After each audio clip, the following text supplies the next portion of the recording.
Абу Хурайра радиаллаху анху риваят кылат. Туфтаху абуабул джаннати яумул иснайни ва яумул хамис. Дүйшөмбү күнү жана бейшембі күнү бейиштин эшиктери ачылат.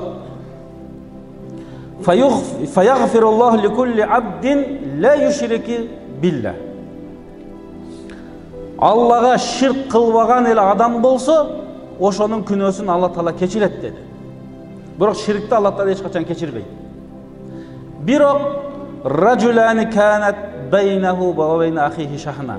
Бир адамдын башка бир досу менен, же кошунасы менен, же бирөө менен араздашып, мамиле кылбай койгон болсо, ошол экөөнүн амалдары токтотулат дейт. Кабыл болбойт. Айтылат экен, анзиру хазайни хатта ясталиха, периштелерге тапшырма болот экен, ушул экөөнүн кылган бардык ибадаттары, амалдары, жакшылыктары тоңдурулсун, токтоп турсун.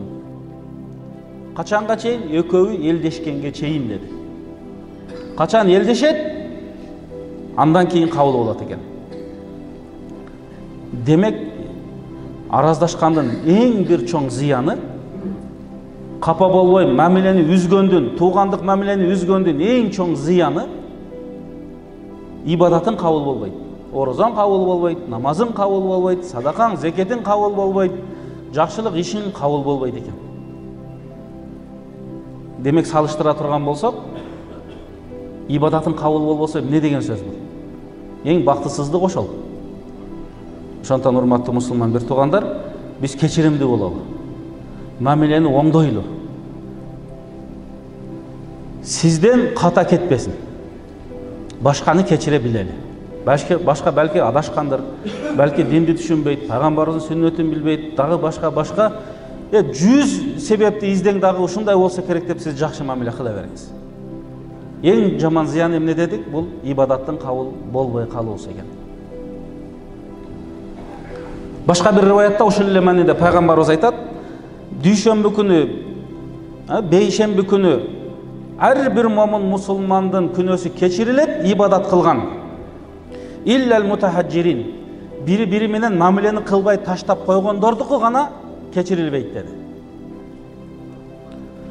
Якулуллах, Алла Таала айтат экен, да'хума хатта ясталиха. Экөө жарашканга чейин кабыл болбосун дейт экен. Бул жарашыш керек экен. Элдешиш керек. Көкүрөктү, жүрөктү кенен кылыш керек. Бул дин, бул пайгамбарыбыздын сүннөтү. Бактылуулукту биз дин менен гана табабыз. Өч алуу, кек сактоо, ичи тарлык, аны менен эч нерсеге биз жете албайбыз. Ошондуктан динибиз бизге ушул нерсени үйрөтүп атат. Кечиримдүүлүктү, сабырдуулукту, кичипейилдикти, урмат сыйды. Ушул биздин динибиз үйрөтөт.